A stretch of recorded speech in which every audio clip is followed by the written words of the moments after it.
The silence inside a house you have lived in for half a century does not sound like peace. It sounds like a heavy, settling dust, a quiet that holds the echoes of everything that has already happened and will never happen again. At 84 years old, I thought I had made my peace with the shape of this silence. I had spent most of my life within these walls, in this small Pennsylvania house my husband and I bought as newlyweds, filling the rooms with the noise of 3 growing children and the steady, comforting rhythm of our marriage. When a long, unforgiving illness finally took him away from me, the quiet that followed was deafening, but I wrapped it around myself like a familiar shawl.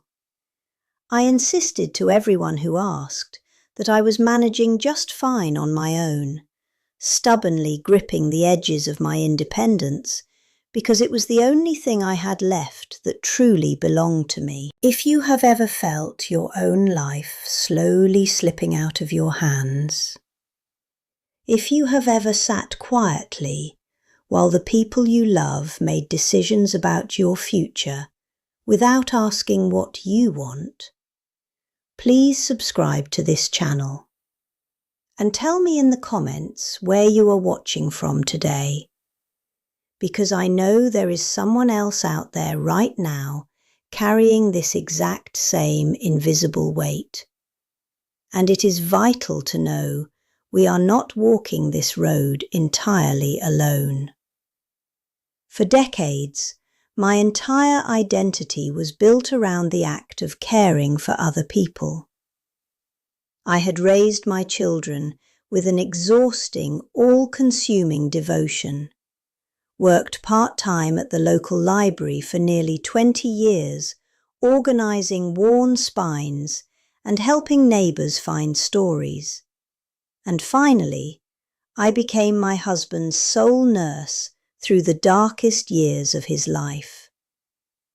After he was gone, I held fiercely to the small routines that made me feel like I was still a woman of use. Every single morning, regardless of the weather, I walked out to the front porch to water the potted geraniums and petunias, feeling the cool soil between my fingers. I still baked entirely too much banana bread whenever I knew my grandchildren were coming to visit, wrapping the extra loaves in foil, just like I always had. Even with my hips aching with a dull, persistent throbbing, and my hands trembling slightly every time I tried to button my favourite wool sweaters, these routines were my anchors. They reminded me that I was still here, still capable of nurturing the world around me. But the greatest mistake we make in old age is believing our bodies will always cooperate with our willpower.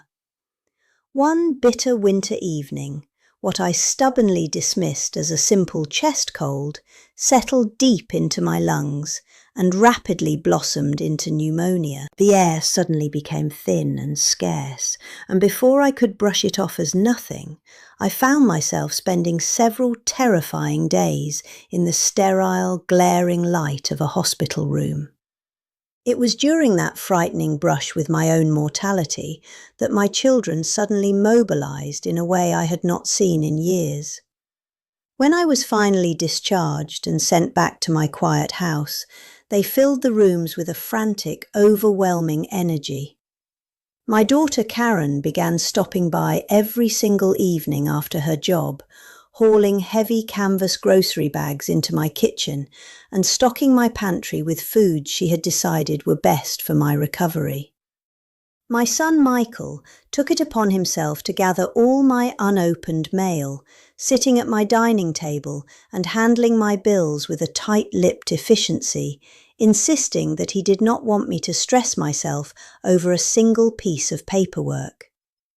In those first fragile weeks of convalescence, they moved around me with a delicate, hushed reverence. They spoke softly whenever they entered the room, carefully adjusted the pillows behind my back while I rested on the sofa, and constantly repeatedly reminded me that they only wanted what was absolutely best for me. I allowed myself to sink into the warmth of their attention. I felt profoundly loved, believing that the lifetime of care I had poured into them was finally returning to me when I needed it most. Yet, as the weeks stretched on and my physical strength slowly began to return, the texture of their kindness began to change in ways that I could not immediately explain. It started with small, practical boundaries that felt suspiciously like walls. During my follow-up doctor appointments, Karen began sitting closer to the physician than I did. Before I could even open my mouth to answer a question about my breathing or my stamina, she would interject, summarizing my symptoms and outlining my daily routine, as if I were not sitting right there on the examination table. Not long after that, Michael arrived on a Saturday morning and, with a tense, practiced smile, insisted that I stop driving my car altogether. He argued that the winter roads were too dangerous, that my reaction times were not what they used to be, and that he would happily arrange rides for me whenever I needed to go out. The atmosphere inside my own home shifted dramatically. I began noticing that the normal volume of their conversations would immediately drop to hushed, secretive whispers the second they heard my footsteps approaching the hallway. If I asked a question, they would exchange quick, tired glances with one another, a silent communication of exhaustion that stung worse than a slap across the face. When I repeated a story I had forgotten I had already told, or when I took too long to rise from my armchair, they offered me smiles that were painfully patient, the kind of tight, forced smiles adults give to toddlers who are taking too long to tie their shoes. Every gesture of help began to feel incredibly heavy, weighed down by a silent exasperation that I was supposed to pretend not to see. Then came a bleak Tuesday afternoon in late February, a day that would permanently shatter the fragile illusion of my family's benevolence. I had finished a light lunch and retreated to the small den at the back of the house to rest my legs. The sky outside was a flat, unforgiving grey, casting long shadows across the carpet. I had leaned back in my recliner, closed my eyes, and let the quiet drone of the television wash over me. Karen and Michael were in the kitchen, washing the dishes and wiping down the counters. They were entirely convinced that I was fast asleep. The door to the den was open just a crack, enough for their voices to drift down the short hallway and reach my ears with devastating clarity. Karen was speaking in a low, measured tone, the voice of someone pitching a difficult business proposal. She mentioned a nursing home just a few miles away, describing its manicured grounds and the modern dining facilities, remarking that it seemed really nice and incredibly safe. I held my breath, gripping the armrests of my chair so tightly my knuckles turned white. A long, heavy sigh echoed from the kitchen. It was Michael. He sounded completely hollowed out, admitting with a bitter edge of defeat that they simply could not keep balancing the demands of their own growing families, the relentless pressure of their careers, and the constant, crushing worry about their mother's decline. They were negotiating my future without me, weighing the logistics of my existence against the convenience of their own lives. But it was Karen's final contribution to the discussion that anchored itself deep inside my chest. To alleviate her brother's lingering guilt, she lowered her voice to a sympathetic murmur and said that it was for the best, because I did not really understand how much help I needed now anyway. I sat perfectly motionless in the dim light of the den, staring blankly at the muted television screen. It was not the mere mention of a nursing home that tore my heart into shreds. Deep down, I possessed the practical wisdom to know that my advancing age frightened them, just as it sometimes frightened me. What shattered me completely was hearing myself discussed, not as a beloved mother, but as an exhausted liability. I was a responsibility being transferred from one tired ledger to another. They spoke of my life as if it had already ceased to belong to me, as if my mind were already gone, and my consent was no longer a required part of the equation. Tell me, searching your own heart and your own history, have you ever experienced that devastating moment when you realized the people you raised are looking at you not as a person, but as a problem to be solved? Later that evening, completely unaware that I had heard every word, they came into the den to perform their dutiful evening routine. Karen brought me a bowl of warm soup on a tray, and Michael gently tucked a knitted blanket around my legs. They leaned down, kissed my forehead, and told me they loved me before heading out into the cold night. Sitting there alone, their tenderness suddenly felt entirely unbearable. The soup tasted like ash in my mouth. Every single caring gesture, every fluffed pillow and adjusted thermostat now carried the crushing, suffocating weight of life-altering decisions that were being made entirely behind my back. Their love had become a velvet cage. For several long, agonizing days after that afternoon, I barely spoke a word to either of them. I retreated into a fortress of silence, watching them move around my house while my mind raced through the decades of my past. I realized something profound and deeply uncomfortable about the way I had lived my life. From the day I became a mother, I had fundamentally confused self-sacrifice with love. I had spent half a century making myself smaller, bending my own boundaries and silencing my own needs, just so everyone else in the room could feel comfortable and accommodated. I had trained them to believe that my voice was optional, and now, in the extreme vulnerability of my old age, I saw with terrifying clarity how easily people will continue shrinking a woman once she begins apologizing for taking up space in the world.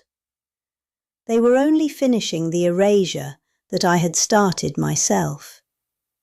In that moment of crystal clear recognition, sitting alone at my kitchen table while the winter wind rattled the window panes, I made a silent, unbreakable vow. I decided that I was going to stop apologizing. I was not going to let them neatly pack me away into a secure facility just because my slow footsteps made them anxious.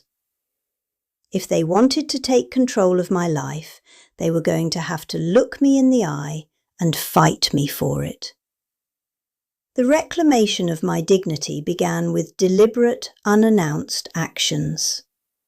The very next morning, I picked up the telephone and personally called the pulmonary specialist to schedule my own follow-up appointments, explicitly instructing the receptionist that my medical information was to be discussed only with me.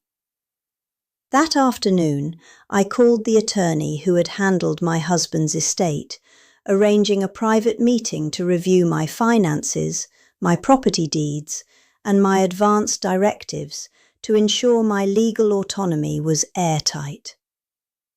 When Karen came over that evening and noticed my calendar filled with new ink, she frowned, insisting that I needed more rest and that she could have handled all of those calls for me. I simply looked at her, offered a polite smile, and told her I had everything perfectly under control. I did not stop there. I found a flyer in the local newspaper for a weekly watercolour painting class held at the community centre downtown. I called a local senior transport service, registered for the class, and paid the fee out of my own checking account. When I mentioned my new hobby over Sunday dinner, Michael stared at me in disbelief, arguing that the winter weather was too unpredictable for me to be venturing out to an art class. I took a slow sip of my water, set the glass down firmly, and informed him that I was looking forward to mixing colours again. Every single one of these small, defiant decisions felt like a triumphant breath of fresh air. I was systematically reclaiming the fragmented pieces of my own name. The inevitable collision between my newfound autonomy and their secret plans occurred exactly 3 weeks later. They arrived at my house on a Saturday morning, their faces set in grim, determined lines. Michael carried a thick manila folder under his arm. They asked me to sit down with them at the kitchen table, the very same table where we had celebrated birthdays and mourned losses for decades. They opened the folder and laid out several glossy brochures from assisted living facilities. They spoke in carefully rehearsed, gentle tones, meticulously choosing their words to sound as loving and supportive as possible, while they began to outline a plan for where I should spend the rest of my natural life. They talked about safety, about community, about peace of mind. I let them speak for perhaps 2 minutes, watching the earnest, anxious expressions on their faces. Before Michael could launch into a detailed explanation of the financial logistics, I reached out across the table. With slow, deliberate movements, I placed my hands over the glossy papers, closed the brochures, and pushed them back toward the centre of the table. I looked directly into their eyes, holding their gaze with a steadiness that I had not felt in years. I told them quietly, my voice entirely devoid of dramatic inflection, that I had already heard them talking in the kitchen weeks ago. The entire room was plunged into an instantaneous, suffocating silence. Karen's face crumbled, and she immediately burst into frantic tears, reaching for my hand and insisting through her sobs that they only wanted me to be safe, that they loved me too much to see me get hurt. Michael, caught entirely off guard, instantly threw up a wall of defence. He raised his voice, accusing me of eavesdropping and making everything significantly harder than it had to be, demanding to know how I expected them to manage a crisis if I fell when no one was around. They were drowning in guilt and projecting it outward as anger and sorrow. I did not raise my voice to match his. I did not cry. I listened to their justifications with the calm detachment of a woman who has already secured her own borders. When they finally ran out of breath, I looked at them both. In a voice that was undeniably weakened by age, raspy and quiet, but completely steady with the unshakable weight of human dignity, I delivered a truth that neither of them could ever argue against. I told them slowly, ensuring every syllable landed in the quiet room, that caring about me should have included talking to me. No one spoke a single word after that. The profound truth of that statement stripped away all their rationalizations, all their logistical excuses, and all their misguided attempts at playing God with my life. They saw, perhaps for the first time since they were children, the undeniable force of the woman who had raised them. They quietly gathered their brochures, kissed my cheek with a new, hesitant reverence, and left my house. Months have passed since that morning at the kitchen table. I still live in my own home, surrounded by the walls that hold my history. I'm not foolish about my limitations. I used my own savings to hire a wonderful part-time caregiver, a woman I personally interviewed and chose, who comes in a few days a week to help with the heavier chores and check in on me. I move much more slowly now, and I occasionally forget my appointments unless I write them down twice on the notepad by the refrigerator.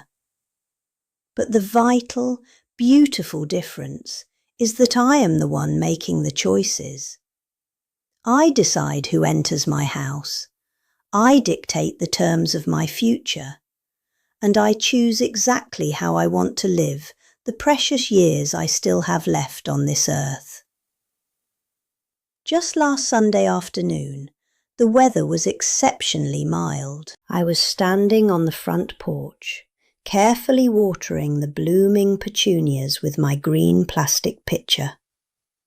Michael drove up, walked up the steps, and sat down on the porch swing beside me. We sat in companionable silence for a few minutes, watching the neighbours walk their dogs. Then he turned to me and asked, genuinely and thoughtfully, what my opinion was on replacing the ageing gutters before the autumn rain started. He did not tell me what he was going to do. He asked me what I thought we should do. It was an incredibly small moment, almost invisible to anyone passing by on the street, but to me, as I poured water over the soil, it felt like the greatest victory. I was no longer a fading obligation. I was seen again. Tell me, when people stop seeing your worth, how do you remember who you are?